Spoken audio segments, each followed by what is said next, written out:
Good morning, everyone. My name is Walt. I'm one of the pastors here. It is good to be with you, as always. Growing up, I watched a lot of movies, and most of my favorites were classic underdog stories. The Karate Kid easily tops the list, and I still use the phrase sweep the leg any chance I can get. But that's just the tip of the iceberg. The Sandlot, Rocky, Aladdin, Mulan, The Mighty Ducks, Cool Runnings, and I could easily go on. The underdog tale is genre transcending. It's in movies about sports and romance and fairy tales and fantasy epics.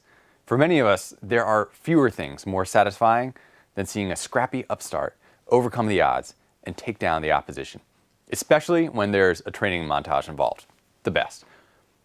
But nowadays, I confess that I feel pretty meh about underdog movies. I'll still watch some of the classics if they're on during a Saturday afternoon, but that's mostly for nostalgia's sake. Because honestly, I'm just a lot more cynical now than when I was a kid. Fans will say how inspiring these stories are. Well, I think, must be nice for them. None of my friends grew up to be a Jedi or the Dragon Warrior. I don't know anyone who miraculously walked onto the football teams for Notre Dame or the Eagles. Have you defeated the forces of Mount Doom or destroyed the Horcruxes of He Who Must Not Be Named? Yeah, I didn't think so. Okay, now you're probably thinking, this guy is really cynical. I promise you, I'm not that bad. But I will say that while these stories are fun and entertaining, most of the stories that I hear and read about and see on the news these days often don't feature the little guy overcoming all the odds. If anything, it's the odds that continue to overcome and overwhelm us, our family members, our neighbors, and men and women around the world.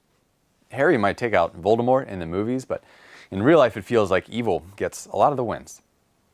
Maybe we catch some of these movies on the Hallmark Channel, but on just about every other TV station, we are being shown story after story of people in pain, struggles against poverty and economic depression, corporate greed and terrorism, innocent families being exploited and overpowered, children being displaced by violence.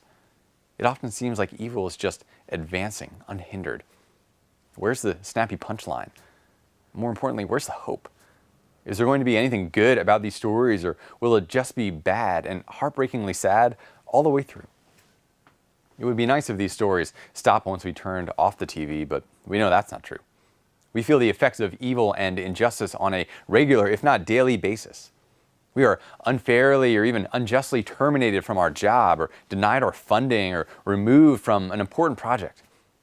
People that were supposed to love and care for us, they're not always up to the task. We find ourselves on the end of a racist or sexist comment or simply a cruel joke.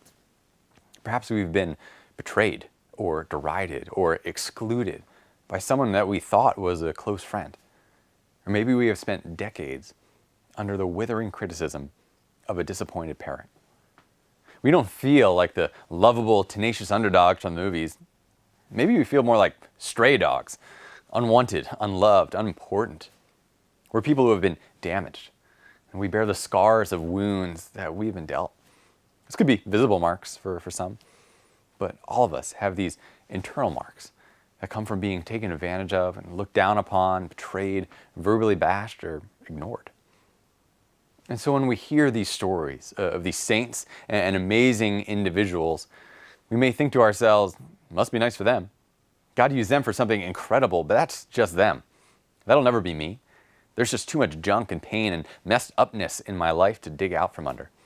There's no good that could possibly come from all of this. Today I want to introduce you to two people who knew exactly what that feels like. The first is Joseph from the book of Genesis. A few moments ago we read about an interaction that Joseph had with his brothers. The brothers referenced all the wrongs that they had done to Joseph. So let me fill you in a bit on what those were, to give you a sense of what led up to this moment.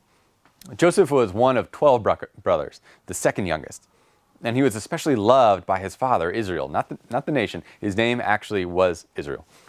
Because he was the favorite son, one day Israel presented him with a beautifully ornate robe. You may have heard of it described as a robe of many colors or an amazing Technicolor Dreamcoat. Scholars maintain that it probably looks something like this. Now, one might think that Israel just wanted to give Joseph a keen fashion sense. But robes in the ancient Near East actually functioned like wallets. Sewn into the tassels were markers of wealth. And so by giving Joseph an incredibly ornate one, Israel was giving him a ton of cash, maybe even the bulk of the family inheritance. A long time ago, a family member gave my younger brother $5 but didn't have anything for me. I freaked out. So I can imagine that brothers 1 through 10 were pretty ticked off by this. And Joseph didn't exactly smooth things over either. He went on to tell him about a dream he had where he was going to rule over them all. If you want to make this year's Thanksgiving dinner interesting, try floating that out there and see what happens. His brothers were fed up with Joseph and his coat and his dreams, so the next time that they were out tending the sheep together, they ganged up on him, threw him into an empty well, and sold him into slavery to men traveling to Egypt. And to cover it all up, they tore his robe and splashed goat blood on it and told their father that he had been devoured by a wild animal. Joseph arrived in Egypt and was bought by the captain of the guard to be a slave in his house. Joseph was obedient and wise and rose to a place of prominence in the household. But he was also a good-looking guy and caught the eye of the captain's wife.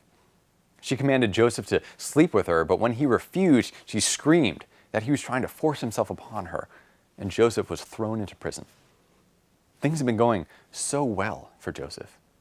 But then he was betrayed by those closest to him, taken advantage of by someone in power, falsely accused and unjustly imprisoned. What do you think was running through his mind as this was going on? I'm sure he felt helpless, afraid, angry, misunderstood, frustrated, discouraged, hopeless.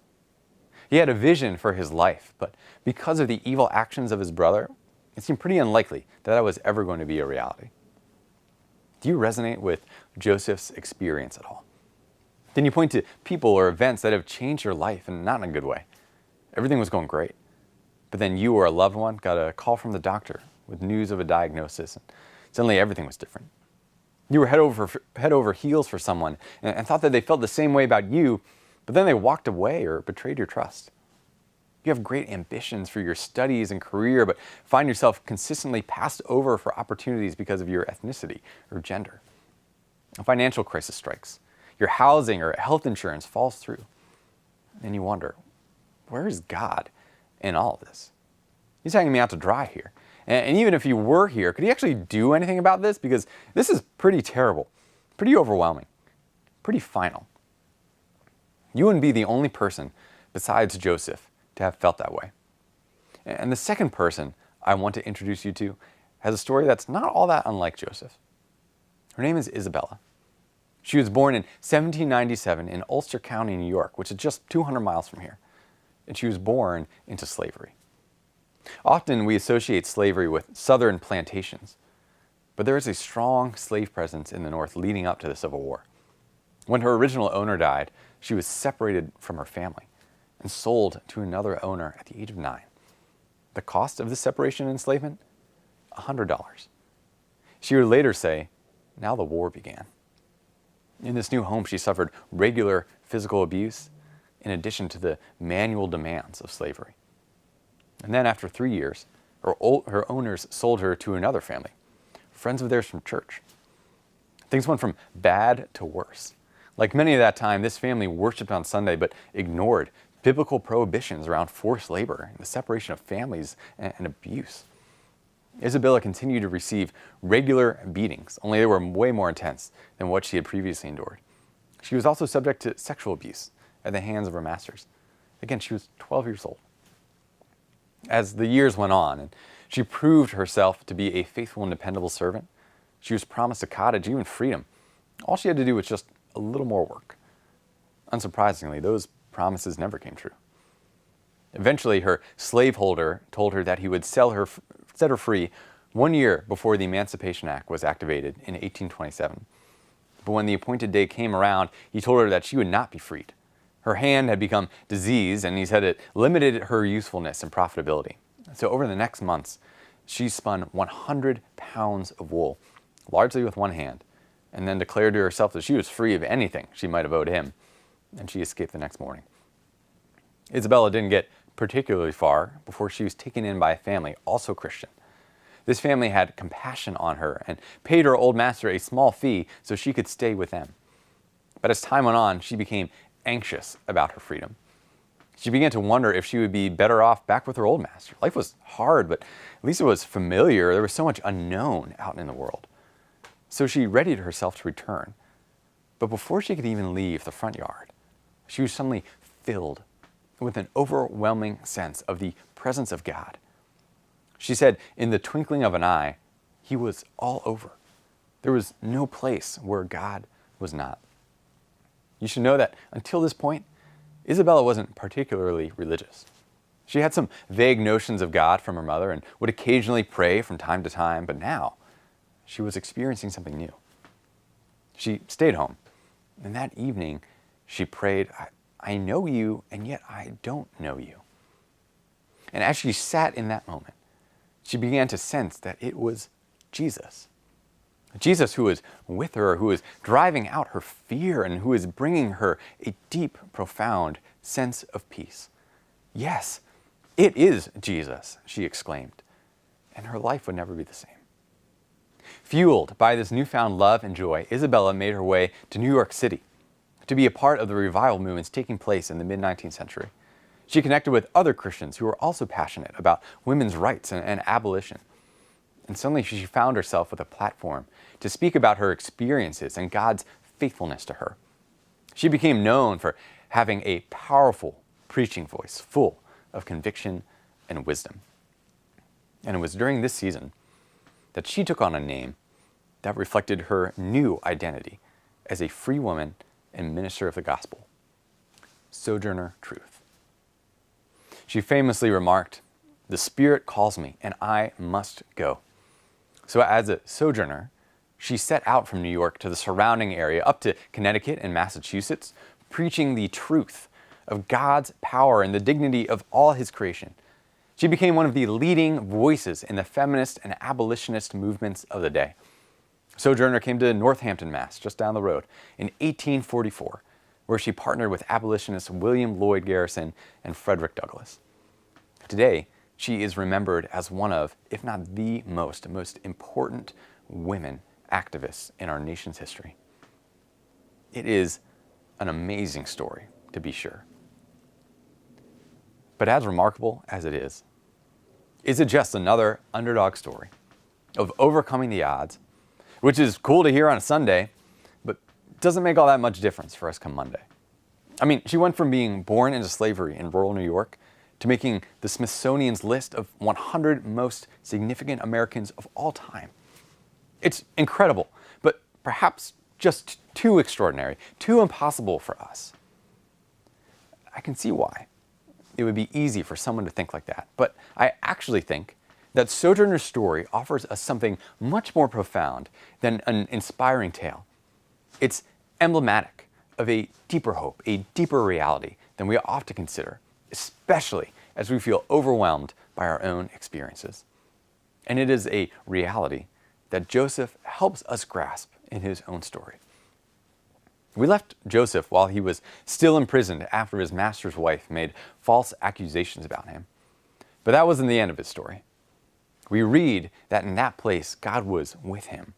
God gave him favor. His wisdom and diligence earned him respect in the prison. And over the course of some miraculous events, Joseph began working under Pharaoh, the most powerful man in the world. Pharaoh was so impressed by Joseph that he made him the number 2 man in all of Egypt. Joseph, who had gone from slave to prisoner, now had considerable power and authority. God continued to be with Joseph and revealed to him in a dream that there would be 7 years of bountiful harvest and 7 years of famine. While the other nations were throwing parties with all the excess harvest, Joseph was storing it away. Egypt was going to be ready when the famine hit, and it hit hard. Joseph's family, who he hadn't seen or talked to since they sold him to the slave traders, were starving. And like many others, they came to Egypt looking for food. Joseph oversaw the food distribution, and when he saw his brothers, he was stunned. He didn't immediately reveal himself to them, but when he did, they were terrified. The last time they had seen him, he was being led away in chains. What kind of horrible payback was in store for them now? They began to beg and plead for mercy. But Joseph wept. He was overcome by the moment. And he said this, "Don't be afraid. Am I in the place of God? You intended to harm me, But God intended it for good, to accomplish what is now being done, the saving of many lives. You intended to harm me, but God intended it for good. After many years of pain and disappointment, after being in the bottom of a well and the depths of a prison, Joseph had learned something about God. He had learned something extraordinary. He learned that God was able to take what had been intended for evil and use it for his good purposes. Joseph had several opportunities to completely give up, to throw his hands in the air and say, God has left me. I am abandoned. There is no hope left. But he saw that at every turn, God was there, taking these awful circumstances and making them a part of his plan, his good plan for Joseph. We often get overwhelmed by our circumstances. When evil and harm come our way, it can easily have us reeling and thinking, I have no idea what I'm going to do. Long-term patterns of sin and mistreatment can make us think that things will never change. This is simply the way that it is. Brothers and sisters, when evil comes into our lives, God is not overwhelmed. In fact, what makes our God so great is precisely this, that he is able to take what is evil and use it to bring about good. It's like when a judo master uses his opponent's weight and momentum to turn their attack into a throw, or a master painter who is able to take errant brushstrokes and incorporate them into something beautiful, or a master jazz musician who can weave together discordant notes into new musical textures. What someone intended for harm, God can use to bring about good. To be clear, evil is the enemy of God, not his partner. So God did not cause Joseph's brothers to betray him or Sojourner Truth's masters to abuse her. God did not put people in your life to harm you. But God expresses his love and power by confounding the plans of evil. And so in those moments when you wonder, will anything good come from this? Will I ever get out from under this pain or shame or trauma? We have reason to be hopeful because God is with us in our sufferings. He sees our pain and grieves the evil that is being done. He cares deeply. And he has a vision for our lives that goes beyond what we can see in the moment. Our suffering will not be the last word. We are promised that he will wipe every tear from our eyes, that there will be no more death or mourning or crying or pain, for the old is passing away. Our God is making all things new. In this life we can have hope, and that hope can serve as a healing balm to our pain. Wounds take time to heal. So in this life we may experience remarkable healing or perhaps just a foretaste. But it is this hope that distinguishes us in a world that is full of suffering and broken-hearted people. It is a gift that we can offer to them.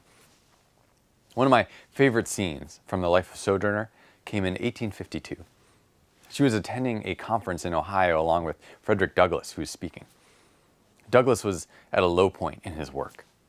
Congress had recently passed the Fugitive Slave Act, which required escaped slaves to be returned to their former masters, even if those slaves were found in the northern free states. Douglass's speech was despondent. He had little hope, except for perhaps seizing freedom through force, even violence. And when he finished, the room was silent. Sojourner stood up, and in her deep voice, she asked, "Frederick, is God gone?" In that moment, Sojourner was pulling on everything she had experienced of God, that even as a woman in bondage, God was with her, that he had revealed to himself to her, that he had good in mind for her. The abuse that she suffered was horrendous, but God alone had the power to transform and redeem it. Her captors had intended to harm her, but God turned it for good. Now, in that moment, she was serving as a voice of hope and light in the darkness. She could testify to God's grace and kindness in her life, and that testimony had a unique power because of her past. People would listen to her in a way that they wouldn't listen to others, because she wasn't proclaiming an idea. She was proclaiming a reality. the reality that she had experienced. The reality that God can bring light from darkness and the hope that one day evil will be undone forever. What are the places of woundedness and pain in your life? What are the ways that you have been harmed by others? Do you feel disqualified as a result? You feel like you'll always be on the JV team when it comes to participating in God's purposes. Sojourner was a black woman born into slavery. She was bought and sold like a used couch on Craigslist. She was the very definition of the least of these. And yet, God did something amazing through her circumstances. What people intended for harm, God used for His good. My hope is that no one here has experienced anything close to the scale of what Sojourner experienced. But I have no doubt that many have been deeply wounded because of your ethnicity or your gender. People have abused their power or position over you. Friends or family have betrayed you. And so you might feel paralyzed or damaged beyond repair or too angry to even move. Brothers and sisters, is God gone? The same God who is with Joseph and Sojourner is with you as well, seeing your suffering and suffering with you. And He sees beyond your suffering to the good that He is going to bring, to the ways that it will be blended into His story as a blessing, not a curse. It's often unclear in the moment exactly how that will happen. Neither Joseph nor Sojourner knew what God was going to do.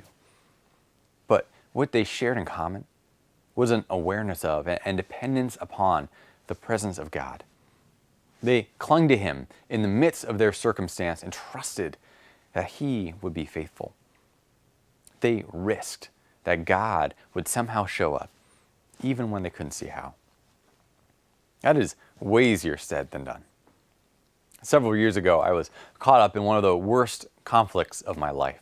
There was a deeply painful rift developing between me and some others that I was partnering with in ministry. My reputation was getting called into question, and I was watching as all this great work we had done together was quickly being undone. At one point, one of the guys who was causing me considerable grief asked, "So how's your walk with the Lord going?" To which I replied, "Great, of course." I was straight up lying to him. My walk was not going great. It was practically non-existent at that point. I had become so overwhelmed by this drawn-out fight, so bitter towards the people involved, and so angry that God would allow this to happen. I just checked out spiritually. I didn't see any way that good could come from this situation. In many ways, God felt gone. And because I wasn't looking for His presence and was only venting to my friends about it instead of asking them to help me see what the Lord could be doing, I made the experience harder than it needed to be. It wasn't until months later that I began to engage with God on what had happened. And as I processed and prayed, I saw how this conflict exposed things in my life that He wanted to change. Ways that He wanted me to grow, sins that He wanted me to turn from, things that He was teaching me for my good. I continue to be saddened by that conflict. I still experience hurt from some of the things that happened. The good that God brought in that moment didn't change my circumstance. It changed me. When you are in the midst of a difficult circumstance, do you believe that God can bring good from it? It might feel like there is no way anything good can come from what has happened to you. But I encourage you not to give in to despair. Don't believe that this person or situation can inflict something upon you that is too much for God to redeem. We don't know exactly what He will do. God might have a very different idea of what's good for us than what we think. I can't promise you'll end up on some Smithsonian top 100 list. But I do know that if we look for God in the midst of our pain, that He will take what has been intended to harm and do something for good. Because that's just what our God does. And that is why we follow Him. Because He has come into our world to make things new. I want to end with a specific reflection on Sojourner Truth. She was a woman who led the way. And like many women in our culture today, there were instances in her life where harm was done to her because she was a woman. In addition to what she suffered as a slave, she was dismissed by many of the male abolitionists because of her lack of education and her imposing physique. She was very tall and toned from many years of manual labor. But despite all this, Sojourner persisted. She advocated for herself even when others wouldn't.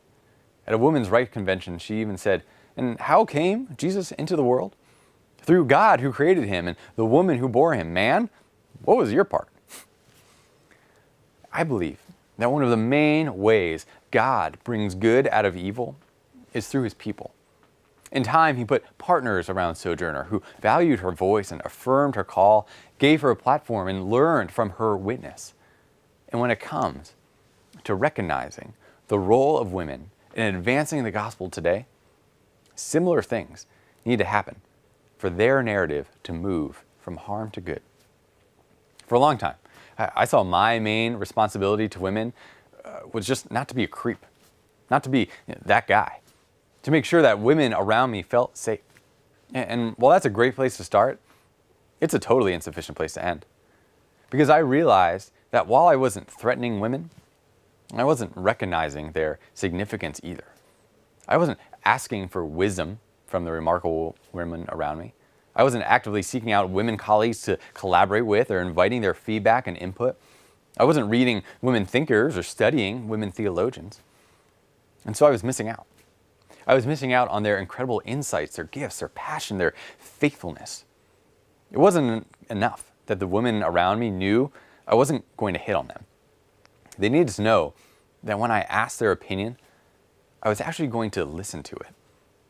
That I wasn't going to dismiss their expressions of enthusiasm or frustration as emotionalism. The response to the Me Too movement isn't just not sexually harassing women, as critical as that is, because that allows guys like me who don't harass women a pass on thinking more deeply about these issues. Rather, the response, men, is to actively advocate for women around you, to build them up, to listen to their ideas and insights and intentionally bring them in to the significant conversations that we are having. We need to get sexist jokes out of our vocabulary and get pornography out of our laptops. And we need to challenge the men around us to do the same, even if it feels awkward or uncomfortable to interrupt a joke. We cannot place the burden of change only on the shoulders of our sisters. And when we do these things, we will get to have the great joy and fruit that comes with experiencing the goodness that our God brings out of evil. #MeToo is just one expression of generations and generations of inequality towards half the people on the planet. Gender reconciliation has a long way to go. It may even seem impossible at times. But Joseph and Sojourner Truth both speak to the power of God to work in ways that are beyond what we can dream of. They speak of a God who has compassion for the brokenhearted, who is present with us in our sufferings, and who delights in bringing about healing and wholeness and redemption even from the most desperate of circumstances. There will be times when we doubt this. But in those moments, I want to encourage you to look to the cross. It is the perfect picture of God's ability to take what had been intended for harm and turn it for good. On the cross, Jesus faced the fullness of evil and sin and injustice and death. He took it all onto himself, and look for a moment that death had won. But it was through his death on the cross that Jesus conquered the power of sin and broke the hold of death and brought forward new, whole, resurrection life. Life that he offers to all who want it. The cross had been intended for evil, but God used it to bring about the salvation of the world. Is God gone? No. He is here, and nothing can stop his good and perfect plan from being completed.